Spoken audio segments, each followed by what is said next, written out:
Par Cyril Payen, notre invité Claire Delahougue. Bonjour, merci d'être avec nous.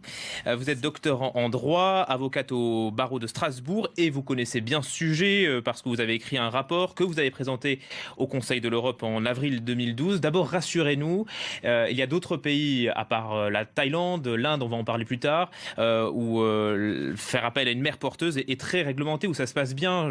J'imagine par exemple qu'en Belgique, il y a des lois, que dans certains États américains également.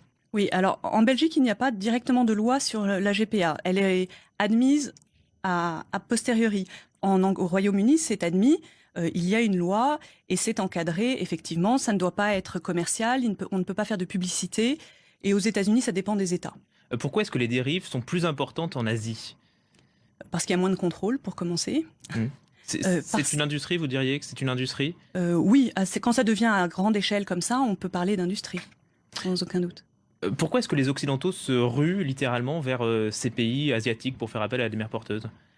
Justement parce qu'il n'y a pas beaucoup de contrôle, pas forcément de législation, et il n'y a pas de législation non pas parce que c'est autorisé, mais simplement parce que comme on ne s'était pas posé la question avant, personne n'a songé à l'interdire. Et avec le développement des techniques médicales, du tourisme médical en général, le tourisme reproductif s'est développé d'une façon gigantesque, et puis là-dessus, des réseaux mafieux ont trouvé le créneau. C'est moins cher aussi? C'est infiniment moins cher. C'est-à-dire? C'est-à-dire qu'aux États-Unis, il faut compter entre 100 et 150 000 $. En Inde, avec 20 000, 25 000, vous devez pouvoir y arriver. Quelles sont les conditions de vie pour ces mères porteuses en Asie?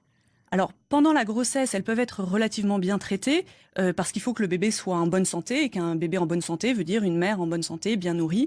D'ailleurs, un certain nombre de cliniques insistent sur ce côté-là en disant mais justement, regardez comme les femmes sont bien traitées, elles sont beaucoup mieux nourries que chez elles et elles sont mieux soignées, un suivi médical précis. Donc ça, c'est vrai.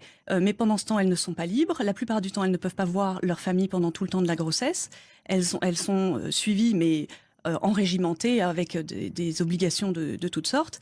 Et après, ça dépend aussi, un certain nombre sont prises justement dans des réseaux mafieux qui les recrutent dans les villages comme les prostituées, en les attirant avec la promesse d'un bon métier. Ensuite, on leur confisque leurs papiers, éventuellement on les viole et on les tient enfermés pendant des mois jusqu'à la naissance. Il y a une prise de conscience des autorités?